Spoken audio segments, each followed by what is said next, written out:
தமிழில் நம்ம பார்க்க போகிற டாபிக் இலக்கியம். அதில் இருந்து இலக்கியம் மற்றும் அறிஞர்கள் அந்த டாப்பிக்லேருந்து நம்ம பார்க்க போகிறது கி.வா. ஜெகநாதன் அவர்களை பற்றி தான். காலம் 1906 முதல் 1988 வரை. பிறப்பு ஏப்ரல் 11, 1906. இறப்பு நவம்பர் 4, 1988. கலைமகள் இதழின் ஆசிரியராக இவர் பணியாற்றியிருக்காரு. அதுக்கப்புறம் இலக்கிய விமர்சன படைப்பு என்னதுன்னு பார்த்தீங்கன்னா வீரர் உலகம். எந்த ஆண்டுன்னு பார்த்தீங்கன்னா 1967. இதுக்கு இவர் விருது பெற்றிருக்காரு. என்ன விருதுனா சாகித்ய அகாடமி விருது வாங்கியிருக்காரு. இவர் 1993 வித்வான் பட்டம் பெற்றார். 1994 திருமுருகாற்றுப்படை அரசு இது நடத்தினார்.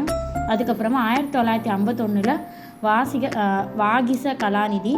1882 ராஜா சர் அண்ணாமலை செட்டியார் இந்த நினைவு பரிசு ஆகியவற்றை பெற்றுள்ளார். இதெல்லாம் வருவாங்க.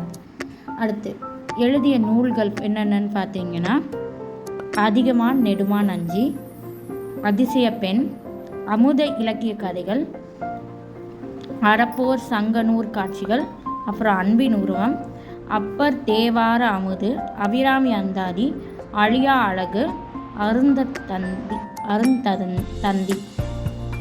தமிழ் பழமொழிகளையும் நாடோடி பாடல்களையும் சேகரித்து கொடுத்து ஒரு பல்கலைக்கழகம், அதாவது ஒரு யூனிவர்சிட்டி செய்ய வேண்டிய வேலையை ஜெகநாதன் அவர்களே செஞ்சுருக்காங்க.